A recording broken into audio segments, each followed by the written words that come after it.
ನಮಸ್ಕಾರ ವೀಕ್ಷಕರೇ, lab doctor ಚಾನಲ್ಗೆ ಸ್ವಾಗತ. If you are new to the ಚಾನಲನ್ನು ಪ್ಲೀಸ್ ಲೈಕ್ ಮಾಡಿ, ಶೇರ್ ಮಾಡಿ ಮತ್ತು ಸಬ್ಸ್ಕ್ರೈಬ್ ಮಾಡಿ. ಬಿಕಾಸ್ ಈ ಚಾನಲ್ ಮುಖಾಂತರ ನಾವು ನಿಮಗೆ ಹೆಲ್ತ್ ರಿಲೇಟೆಡ್ ಇನ್ಫಾರ್ಮೇಷನ್, ಕರೆಕ್ಟ್ ಆದಂಥ ಮೆಡಿಕಲ್ ಇನ್ಫಾರ್ಮೇಷನನ್ನು ಕೊಡ್ತಾ ಇರ್ತೀವಿ. ಇವತ್ತಿನ ವಿಡಿಯೋದಲ್ಲಿ ನಾವು ಇನ್ನೊಂದು ಲಸಿಕೆ ಅಥವಾ ವ್ಯಾಕ್ಸಿನ್, ಈ ರೇಬಿಸ್ಸಿಗೆ ಕೊಡುವಂಥ ವ್ಯಾಕ್ಸಿನ್, ಇದರ ಬಗ್ಗೆ ನಾವು ತಿಳ್ಕೊಳ್ಳೋಣ. ಸೊ ರೇಬಿಸ್ ಅನ್ನೋದು ಒಂದು ರೋಗ. ಯಾವುದು? ಈ ವೈರಸ್, ಲಿಸಾ ವೈರಸ್ಸಿಂದ ಬರ್ತಾ ಇರುತ್ತೆ. ಓಕೆ, ಸೊ ಹೇಗೆ ಬರ್ತಾ ಇರುತ್ತೆ? ರ್ಯಾಬಿಡ್ ಡಾಗ್ ಇರ್ಬೋದು, ಓಕೆ, ನಾಯಿ ಅಥವಾ ಬೆಕ್ಕು ಅಥವಾ ಹಾರ್ಸ್, ಕುದುರೆ, ಅಥವಾ ಆಕಳು, ಕ್ಯಾಟಲ್, ಅಥವಾ ಈ ಬ್ಯಾಟ್ಸ್, ಬಾವಲಿ, ಅಥವಾ ಮಂಕೀಸ್, ಇವೆಲ್ಲವುಗಳ ಈ ಎಂಜಲಲ್ಲಿ ಈ ವೈರಸ್ ಇರಬಹುದು. ಆ್ಯಂಡ್ ಇವುಗಳಿಂದ ಅವು ಇನ್ನೊಂದು ಪ್ರಾಣಿಗೆ ಅಥವಾ ಮನುಷ್ಯರಿಗೆ ಅದು ಹರಡ್ತಾ ಇರ್ಬೋದು. ಸೊ ಮೇನ್ ಅಂದರೆ ಈ ಪ್ರಾಣಿಗಳಲ್ಲಿ, ಈ ಅನಿಮಲ್ಸಲ್ಲಿ ಈ ವೈರಸ್ ಇರುತ್ತೆ. ಆ್ಯಂಡ್ ಯಾವಾಗ ಅವರ ಈ ಎಂಜಲಿನ ಜೊತೆ, ಅವರ ರಕ್ತದ ಜೊತೆ ಯಾವಾಗ ಕಾಂಟ್ಯಾಕ್ಟ್ ಆಗತ್ತೆ ನಮ್ಮ ಚರ್ಮ, ಆವಾಗ ಈ ವೈರಸ್ ನಮ್ಮ ಬಾಡಿಯನ್ನು ಎಂಟ್ರಿ ಪಡೆಯುತ್ತೆ. ಓಕೆ, ಸೊ ಹೇಗೆ ಇದು ಎಂಟ್ರಿ ಪಡಿಬೋದು? ಸಪೋಸ್ ನಿಮ್ಮ ಬಾಡಿ ಮೇಲೆ ಒಂದು ಗಾಯ ಇದೆ, ಅಥವಾ ಒಂದು ಹುಣ್ಣಿದೆ, ಅಥವಾ ಒಂದು ಕಟ್ಟಿದೆ, ಅಥವಾ ಆ ಎಂಜಲ ಇರ್ಬೋದು, ಆ ದ್ರವಗಳಿರ್ಬೋದು ನಿಮ್ಮ ಕಣ್ಣಿನ ಒಳಗಡೆ ಹೋಯಿತು, ನಿಮ್ಮ ಬಾಯಿ ಒಳಗಡೆ ಹೋಯಿತು, ಈ ಮ್ಯೂಕಸ್ ಮೆಂಬ್ರೇನ್ ಅಥವಾ ಚರ್ಮ, ಎಲ್ಲಿಂದ ಆ ವೈರಸ್ ಎಂಟ್ರಿ ಪಡಿಬೋದು. ಹಾಗೇನಾದರೂ ಕಾಂಟ್ಯಾಕ್ಟಿಗೆ ಬಂದಾಗ, ಸಪೋಸ್ ಒಂದು ರೇಬಿಡ್ ನಾಯಿ, ಆ ನಾಯಿ ನಿಮಗೆ ಕಡಿತು, ಸೊ ಅದರ ಹಲ್ಲು ನಿಮ್ಮ ಚರ್ಮದ ಒಳಗಡೆ ಹೋಗುತ್ತೆ ಆ್ಯಂಡ್ ಈ ವೈರಸ್ ಇನಾಕ್ಯುಲೇಟ್ ಆಗ್ಬೋದು. ಅಥವಾ ನಿಮಗೆ ಅದು ಪರ್ಚ್ತು, ಆವಾಗ ಈ ವೈರಸ್ ಎಂಟ್ರಿ ಆಗ್ಬೋದು. ಬ್ಲಡ್ ಬರುತ್ತೆ ಆ್ಯಂಡ್ ಅದರೊಳಗೆ ಎಂಟ್ರಿ ಆಗತ್ತೆ.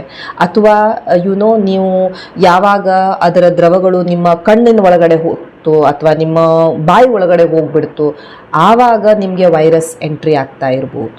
ಸೊ ಇವೆಲ್ಲ ಮೀನ್ಸಿಂದ ಈ ವೈರಸ್ ನಿಮ್ಮ ಬಾಡಿಯನ್ನು ಎಂಟ್ರಿ ಪಡಿಬೋದು. ಓಕೆ, ಸೊ ಯಾಕೆ ಇದು ಬಹಳ ಇಂಪಾರ್ಟೆಂಟ್ ಆಗುತ್ತೆ ಅಂದರೆ, ಇದು ಬಹಳ ಡೇಂಜರಸ್ ಇರುತ್ತೆ. ನೀವು ನೋಡಿರ್ಬೋದು, ಈ ಹುಚ್ಚುನಾಯಿ ಕಡ್ದಿದೆ ಅಂತ ಹೇಳ್ಕೊಂಡು. ಸೊ ಹುಚ್ಚುನಾಯಿ ಅಂತ ಹೇಳಿದರೆ ಅದು ರ್ಯಾಬಿಡ್ ಡಾಗ್, ಅಂದರೆ ಈ ರೇಬಿಸ್ ಇನ್ಫೆಕ್ಟೆಡ್ ಡಾಗ್ ಇರುತ್ತೆ.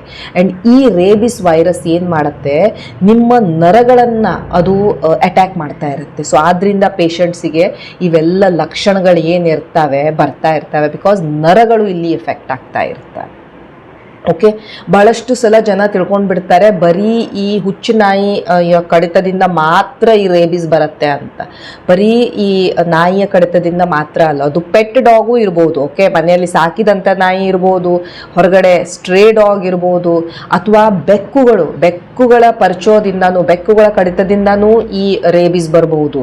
ಅಥವಾ ಬಾವಲಿ, ಬ್ಯಾಟ್ಸ್, ಅವುಗಳಿಂದನೂ ರೇಬಿಸ್ ಬರಬಹುದು. ಈ ಕ್ಯಾಟಲ್, ನಾವು ಈ ಆಕಳಗಳು, ಅವೆಲ್ಲ ಅವುಗಳಿಂದ ಸಹ ಈ ಕಡಿದ್ರೂ ಸಹ ನಮಗೆ ಈ ವೈರಸ್ ಬರ್ಬೋದು. ಹಾರ್ಸಸ್ಸಿಂದ ಈ ವೈರಸ್ ಬರ್ಬೋದು, ರ್ಯಾಟ್ಸಿಂದ, ಓಕೆ, ಇಲಿಗಳ ಕಡಿತದಿಂದ, ಇವೆಲ್ಲದರಿಂದಾನು ಈ ರೇಬಿಸ್ ಬರ್ಬೋದು. ಸೊ ಇವೇನೇ ಒಂದು ನಿಮಗೆ ಕಡಿತು ಅಥವಾ ನೀವು ಇದ್ರ ಜೊತೆ ಕಾಂಟ್ಯಾಕ್ಟಿಗೆ ಬಂದ್ರಿ ಅಂದಾಗ ನೀವು ಇಮಿಡಿಯೇಟ್ಲಿ ಇದಕ್ಕೆ ಟ್ರೀಟ್ಮೆಂಟನ್ನು ತೆಗೆದುಕೊಳ್ಬೇಕಾಗತ್ತೆ. ಯಾಕಂದರೆ ಇದಕ್ಕೆ ಕ್ಯೂರ್ ಇಲ್ಲ. ಒಂದು ಸಲ ಇದು ನಿಮ್ಮ ನರಗಳನ್ನು ಸೇರ್ಕೊಳ್ತು ಅಂದಾಗ ನಾವೇನೂ ಮಾಡೋಕ್ಕಾಗೋದಿಲ್ಲ. ಓಕೆ, ಸೊ ಆದರೆ ನಾವು ಈ ವ್ಯಾಕ್ಸಿನ್ ಎಕ್ಸೆಟ್ರಾ ಕೊಡೋದ್ರಿಂದ ಅದು ನಿಮಗೆ ಬಹಳವೇ ಹೆಲ್ಪ್ ಮಾಡ್ತಾ ಇರುತ್ತೆ, ಬಹಳ ಪ್ರೊಟೆಕ್ಷನನ್ನು ಕೊಡ್ತಾ ಇರುತ್ತೆ. ಸೊ ಇದು ನಮ್ಮ ನರ್ವಸ್ ಸಿಸ್ಟಮಿನ ಮೇಲೆ ಆ್ಯಕ್ಟ್ ಮಾಡ್ತಾ ಇರುತ್ತೆ. ಸೊ ಪೇಷಂಟ್ಸಿಗೆ ಏನಾಗುತ್ತೆ, ಯಾವಾಗ ಅವರು ಈ ರೀತಿ ಕಾಂಟ್ಯಾಕ್ಟಿಗೆ ಬರ್ತಾರೆ, ಫಸ್ಟು ಎಲ್ಲಿ ಆ ಜಾಗ ಪರಿಚಿತ ಜಾಗನೋ ಕಡ್ದಿದ್ದ ಜಾಗದಲ್ಲೂ ಸ್ವಲ್ಪ ಉರಿ ಬಂದಂಗೆ ಆಗೋದು, ಸ್ವಲ್ಪ ಎಳ್ದಂಗೆ ಆಗೋದು, ಸ್ವಲ್ಪ ಜ್ವರ ಬಂದಂಗೆ ಆಗೋದು ಬರ್ತಾ ಇರುತ್ತೆ ಫಸ್ಟ್ ಫ್ಯೂ ಡೇಸಲ್ಲಿ.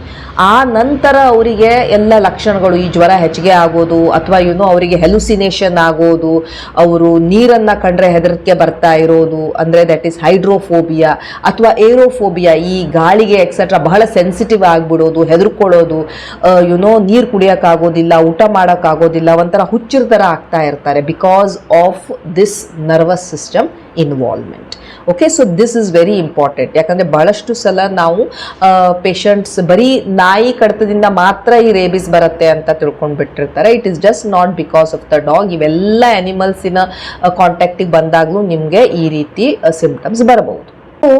ಸೊ ಸಪೋಸ್ ನಿಮಗೆ ದುರದೃಷ್ಟವಶಾತ್ ಈ ರೀತಿ ಏನಾದರೂ ಒಂದು ಇನ್ಸಿಡೆಂಟ್ ಆಯಿತು, ಒಂದು ಡಾಗ್ ಕಡಿತು ಅಥವಾ ಯಾವುದಾದ್ರೂ ಒಂದು ಈ ಥರದ ರ್ಯಾಬಿಡ್ ಎನಿಮಲ್ ನಿಮಗೆ ಪರಿಚಿತು ಅಂತ ಇದ್ದಾಗ ಇಮಿಡಿಯೇಟ್ಲಿ ಫಸ್ಟ್ ಏನು ಮಾಡಬೇಕು, ಆ ಏರಿಯಾ, ಆ ಜಾಗವನ್ನು ನೀವು ವಾಟರಿಂದ ವಾಶ್ ಮಾಡಬೇಕು. ಓಕೆ, ನೀರು ಹಾಕಿ ಚೆನ್ನಾಗಿ ಆ ಜಾಗವನ್ನು ವಾಶ್ ಮಾಡಬೇಕು.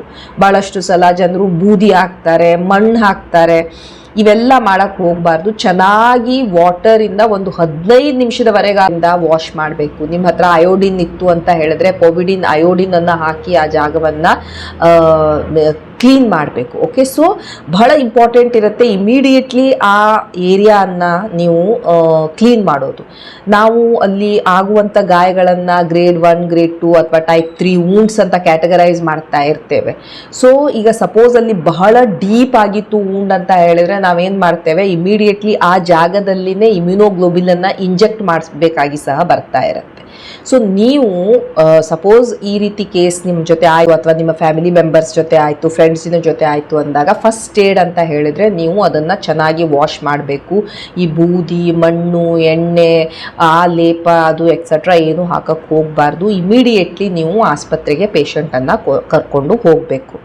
ಆಸ್ಪತ್ರೆಯಲ್ಲಿ ಡಾಕ್ಟರ್ ಅದನ್ನು ಎಕ್ಸಾಮಿನ್ ಮಾಡ್ತಾರೆ, ಆ್ಯಂಟಿಬಯೋಟಿಕ್ಸನ್ನು ಹಾಕ್ತಾರೆ, ಆ್ಯಂಟಿಸೆಪ್ಟಿಕ್ಕನ್ನು ಹಾಕ್ತಾರೆ, ಆ್ಯಂಡ್ ಅಲ್ಲಿ ಇಂಜೆಕ್ಷನ್ ಕೊಡಬೇಕು ಅಂದಾಗ ಅಲ್ಲಿ ಇಮ್ಯುನೋಗ್ಲೋಬಿಲಿನನ್ನು ಸಹ ಆ ಗಾಯಕ್ಕೇನೆ ಅವರು ಇಂಜೆಕ್ಟ್ ಮಾಡ್ತಾ ಇರ್ತಾರೆ. ಟಿಟೆನಸ್ ಇಂಜೆಕ್ಷನನ್ನು ಸಹ ಆ ಟೈಮಲ್ಲಿ ನಾವು ಕೊಡಲೇಬೇಕಾಗತ್ತೆ. ಟಿ ಅಂತ ಏನು ಹೇಳ್ತಿರ್ತೀವಿ, ಟಿಯನ್ನು ಸಹ ಕೊಡಬೇಕಾಗತ್ತೆ. ಬಹಳಷ್ಟು ಸಲ ಪೇಷಂಟ್ಸ್ ಬರೀ ಟಿ ಅಷ್ಟೇ ತೊಗೊಳ್ತಾರೆ, ಈ ಥರದ ರೇಬಿಸಿನ ವ್ಯಾಕ್ಸಿನನ್ನು ತೆಗೆದುಕೊಳ್ಳೋಕ್ಕೆ ಹೋಗೋದಿಲ್ಲ. ಸೊ ರೇಬಿಸಿನ ಜೊತೆ ಟಿ ಇಂಜೆಕ್ಷನ್ ಸಹ ನೀವು ತೆಗೆದುಕೊಳ್ಬೇಕಾಗತ್ತೆ. ಈಗ ರೇಬಿಸ್ ವ್ಯಾಕ್ಸಿನ್ ಏನಿದೆ ಅದು ಬಹಳ ಇಫೆಕ್ಟಿವ್ ವ್ಯಾಕ್ಸಿನ್ ಇರುತ್ತೆ, ಪ್ರೊವೈಡೆಡ್ ನೀವು ಆದಷ್ಟು ಬೇಗ ವಿತಿನ್ ಒಂದು ದಿವಸದ ಒಳಗಡೆ, ಈ ರೀತಿ ಇನ್ಸಿಡೆಂಟ್ ಆದ ಒಂದು ದಿವಸದ ಒಳಗಡೆ ನೀವು ಇದನ್ನು ತೆಗೆದುಕೊಳ್ಳಿಕ್ಕೆ ಟ್ರೈ ಮಾಡಬೇಕು.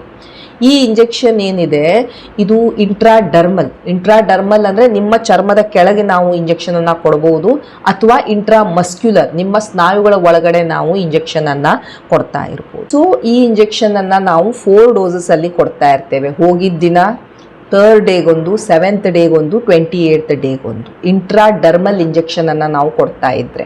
ಸೊ ಇಂಟ್ರಾಡರ್ಮಲ್ ಅಂದರೆ ಏನು ಮಾಡ್ತಾರೆ, ಒಂದು ಸಣ್ಣ ಸೂಜಿ ಇರುತ್ತೆ, ನಿಮ್ಮ ಚರ್ಮದ ಕೆಳಗಡೆ ಅದನ್ನು ಹಾಕ್ತಾರೆ, ಒಂದು ಬೊಬ್ಬೆ ಥರ ಬರುತ್ತೆ, ಅದು ಬಹಳ ಇಂಪಾರ್ಟೆಂಟ್ ಇರುತ್ತೆ ಈ ರೀತಿ ಇಂಜೆಕ್ಷನ್ ಕೊಡೋದು. ಅದನ್ನು ಇಂಟ್ರಾಡರ್ಮಲ್ ಅಂತ ಹೇಳ್ತಾ ಇರ್ತಾರೆ. 0.1 ml ಬಹಳ ಸ್ಮಾಲ್ ಅಮೌಂಟ್ ಆಫ್ ಇಂಜೆಕ್ಷನ್ ಇರುತ್ತೆ, 2 ಕಡೆ ನಿಮಗೆ ಕೊಡ್ತಾ ಇರ್ತಾರೆ. ಡೆಲ್ಟಾಯ್ಡ್ ಏರಿಯಾದಲ್ಲಿ ಕೊಡ್ಬೋದು ಅಥವಾ ನಿಮ್ಮ ಕಾಲಿನ ಹತ್ರ ಇದನ್ನು ಕೊಡ್ಬೋದು. ಯಾವತ್ತೂ ಇದನ್ನ ನಿಮ್ಮ ಬಮ್ಸ್ ಮೇಲೆ, ನಿಮ್ಮ ಬಟಕ್ಸ್ ಮೇಲೆ ಈ ಇಂಜೆಕ್ಷನ್ ಅನ್ನ ನಾವು ಕೊಡಕ್ಕೆ ಹೋಗೋದಿಲ್ಲ, ಅದು ಇಫೆಕ್ಟಿವ್ ಇರೋದಿಲ್ಲ. ಸೊ ಈ ಇಂಜೆಕ್ಷನ್ ಅನ್ನ ಕೊಡಬೇಕಾದ್ರೆ, ಇಂಟ್ರಾಡರ್ಮಲ್ ಎಕ್ಸೆಟ್ರಾ ಕೊಡಬೇಕಾದ್ರೆ ಸ್ವಲ್ಪ ಟ್ರೈನ್ಡ್ ಇರಬೇಕು ಯಾರು ಕೊಡ್ತಾ ಇರ್ತಾರೆ. ಯಾಕಂದ್ರೆ ನಾವು ಕೊಡ್ತಾ ಇದ್ದ ಹಾಗೆ ಅಲ್ಲಿ ಒಂದು ಬೊಬ್ಬೆ ಬರಬೇಕು ಆ್ಯಂಡ್ ಅದು ಕ್ರಮೇಣವಾಗಿ ಕಡಿಮೆ ಆಗುತ್ತೆ. So that is called as intradermal. And ಇದೇ ರೀತಿ ನೀವು 4 ಟೈಮ್ಸ್ ನೀವು ಈ ಇಂಜೆಕ್ಷನ್ ಅನ್ನ ತಗೊಳ್ಬೇಕಾಗತ್ತೆ. ಎವ್ರಿ ಟೈಮ್ ಹೋದಾಗ ನಿಮಗೆ 0.1 ಅಂತ 2 ಕಡೆ ಈ ಇಂಜೆಕ್ಷನ್ ಅನ್ನ ಕೊಡ್ತಾ ಇರ್ತಾರೆ. ಬಹಳ ಇಫೆಕ್ಟಿವ್ ಇರುತ್ತೆ, ಕಾಸ್ಟ್ ಇಫೆಕ್ಟಿವ್ ಇರುತ್ತೆ, ಬಹಳ ಸೇಫ್ ಇರುತ್ತೆ, ಸೈಡ್ ಇಫೆಕ್ಟ್ಸ್ ಸಹ ಕಡಿಮೆ ಇರುತ್ತೆ. ಬಟ್ ಎಸ್, ಟ್ರೈನ್ಡ್ ಸ್ಟಾಫ್ ಬೇಕು ಇದನ್ನ ಕೊಡೋಕ್ಕೆ. ಯೂಶುವಲಿ ಗೌರ್ಮೆಂಟ್ ಸೆಟಪ್ಸ್ ಅಲ್ಲಿ ಇದೇ ಇಂಜೆಕ್ಷನ್ ಅನ್ನ ಕೊಡ್ತಾ ಇರ್ತಾರೆ. ನೀವು ಪ್ರೈವೇಟ್ ಅಲ್ಲಿ ಹೋದ್ರೆ ಅವರು ಇಂಟ್ರಾಮಸ್ಕ್ಯುಲರ್ ಅನ್ನ ಸಹ ಕೊಡ್ತಾ ಇರ್ಬೋದು. ಇಂಟ್ರಾಮಸ್ಕ್ಯುಲರ್ ಸಹ ನಾವು 4 ಡೋಸಸ್ ಅಲ್ಲಿ ಕೊಡ್ತಾ ಇರ್ತೇವೆ, 0, 3, 7 ಮತ್ತು 14. ಈ ಇಂಜೆಕ್ಷನ್ ಅನ್ನ ಸಹ ನಿಮ್ಮ ಈ ಶೋಲ್ಡರ್ ಏರಿಯಾದಲ್ಲಿ ಡೆಲ್ಟಾಯ್ಡ್ ಅಲ್ಲಿ ಕೊಡ್ತಾ ಇರ್ಬೋದು, ಅಥವಾ ನಿಮ್ಮ ತೊಡೆಯ ಲ್ಯಾಟ್ರಲ್ ಸೈಡ್ಗೆ ಕೊಡ್ತಾ ಇರ್ಬೋದು. ಬಮ್ಸ್ ಅಲ್ಲಿ ಇದನ್ನ ಕೊಡಕ್ಕೆ ಹೋಗಬಾರ್ದು, ಇದು ಇಷ್ಟು ಎಫೆಕ್ಟಿವ್ ಇರೋದಿಲ್ಲ.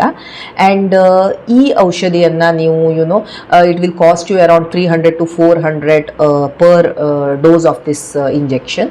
ಆ್ಯಂಡ್ ಬಹಳ ಇಫೆಕ್ಟಿವ್ ವ್ಯಾಕ್ಸಿನ್ ಇರುತ್ತೆ. ಸೈಡ್ ಇಫೆಕ್ಟ್ಸ್ ಏನು ಹೆಚ್ಚಿಗೆ ಇರೋದಿಲ್ಲ. ಕೆಲವೊಂದ್ಸಲ ಪೇಷಂಟ್ಸ್ಗೆ ಅಲ್ಲಿ ಸ್ವಲ್ಪ ನೋವು ಆಗೋದು, ಸ್ವಲ್ಪ ಅಲ್ಲಿ ಸ್ವಲ್ಪ ಸ್ವೆಲ್ಲಿಂಗ್ ಬರೋದು, ಈ ರೀತಿ ಆಗ್ತಾ ಇರುತ್ತೆ. ಅದರ್ವೈಸ್ ಇದರಿಂದ ಏನೂ ಮೇಜರ್ ಸೈಡ್ ಇಫೆಕ್ಟ್ ಇಲ್ಲ, ಬಟ್ ಇಫೆಕ್ಟಿವ್ ಬಹಳ ಇರುತ್ತೆ. ಇದನ್ನು ಕೊಡಲಿಲ್ಲ ಆದರೆ ಆಗುವಂತಹ ಏನು ಪರಿಣಾಮ ಇದೆ ಅದು ತುಂಬ ಬಹಳ ಗ್ರೇವ್ ಇರುತ್ತೆ ಆ್ಯಂಡ್ ಪೇಷಂಟ್ಸ್ ತಮ್ಮ ಜೀವವನ್ನೇ ಕಳ್ಕೊಳ್ಬಹುದು.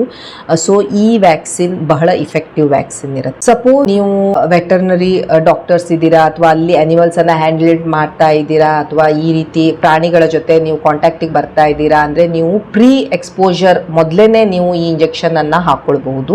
ಆ್ಯಂಡ್ ಈ ಇಂಜೆಕ್ಷನನ್ನು ನಾವು ಹೋಗಿದ್ದ ದಿನ ಮತ್ತು 7th ಡೇಗೆ 0.2 ml ಅಷ್ಟು ಕೊಡ್ತಾ ಇರ್ತೇವೆ. ಆಮೇಲೆ ಬೂಸ್ಟರ್ ಡೋಸ್ ಏನಿದೆ ಅದನ್ನ ನಾವು 3 ಇಯರ್ಸಿಗೆ ಕೊಡ್ತಾ ಇರ್ತೇವೆ. ಸಪೋಸ್ ನಿಮಗೆ ಮೊದಲೇ ವ್ಯಾಕ್ಸಿನೇಷನ್ ಆಗಿತ್ತು, ಈಗ ಮತ್ತೆ ನಿಮಗೆ ಈ ರೀತಿ ಆಗಿದೆ, ಒಂದು ಡಾಗ್ ನಿಮಗೆ ಐದರ್ ಸ್ಕ್ರ್ಯಾಚ್ ಮಾಡಿದೆ ಅಥವಾ ನಿಮಗೆ ಕಟ್ ಆಗಿದೆ ಎಕ್ಸೆಟ್ರಾ, ಆದಾಗ ಏನು ಮಾಡ್ಬೋದು, ನಾವು ನಿಮಗೆ 2 ಇಂಜೆಕ್ಷನನ್ನು ನಾವು ಕೊಡ್ತಾ ಇರ್ತೇವೆ, ಹೋಗಿದ್ದ ದಿನ ಮತ್ತು ಒಂದು 3rd ಡೇಗೆ. ಬರೀ 2 ಡೋಸಸನ್ನು ಕೊಡ್ತಾ ಇರ್ತೇವೆ 0.2 ml ಇಂಟ್ರಾಡರ್ಮಲ್ಲಿ.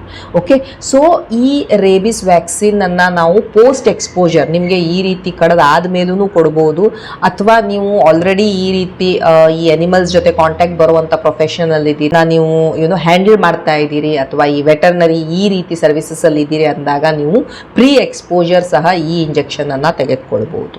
Okay, so that was all about rabies vaccine. ನಿಮ್ಗೆ ಏನಾದರೂ ಡೌಟ್ ಇತ್ತು ಅಂದರೆ ನೀವು ಕಮೆಂಟ್ ಸೆಕ್ಷನ್ನಲ್ಲಿ ನನಗೆ ಕೇಳ್ಬೋದು, ಅಥವಾ ನಿಮಗೆ ಇನ್ನೂ ಡೀಟೇಲ್ ಆಗಿ ಯಾವ ಟೈಪ್ ಆಫ್ ವ್ಯಾಕ್ಸಿನ್ ಇರ್ತವೆ, ಅದರ ಕಾಸ್ಟು ಇನ್ ಡೀಟೇಲ್ ಬೇಕು ಅಂದರೆ ನಾನು ಇನ್ನೊಂದು ಸಪ್ರೇಟ್ ವಿಡಿಯೋನ ಸಹ ಮಾಡ್ತೇನೆ. You can go through it. But remember that rabies is very dangerous. ರೇಬಿಸ್ಗೆ ನಮ್ಮ ಹತ್ರ ಕ್ಯೂರ್ ಇಲ್ಲ, ನಾವು ಇದನ್ನು ತಡಿಬಹುದು, ಇದನ್ನು ಪ್ರಿವೆಂಟ್ ಮಾಡ್ಬೋದು. And prevention is the only way ಹೇಗೆ ನಾವು ಇದರಿಂದ ನಾವು ತಪ್ಪಿಸ್ಕೊಳ್ಬೋದು. ಸೊ ಈ ರೀತಿ ಏನೇ ಒಂದು ಇನ್ಸಿಡೆಂಟ್ ಆಯಿತು ಅಂದ್ರೂ ನಿಮ್ಗೆ ಗೊತ್ತಿರಬೇಕು ನೀವೇನು ಮಾಡಬೇಕು ಅಂತ. ಯಾಕಂದರೆ ಭಾಳಷ್ಟು ಸಲ ಜನರು ಇಗ್ನೋರೆಂಟ್ ಇರ್ತಾರೆ, ಅವರಿಗೆ ತಿಳಿದೇ ಇರೋದಿಲ್ಲ, ಇದೇನಿಲ್ಲ ಬಿಡು, ಒಂಥರ ಸ್ಕ್ರ್ಯಾಚ್ ಆಗಿದೆ ಏನಿಲ್ಲ ಅಂತ ಭಾಳಷ್ಟು ಸಲ ಅದನ್ನು ನಿಗ್ಲೆಕ್ಟ್ ಮಾಡಿರ್ತಾರೆ.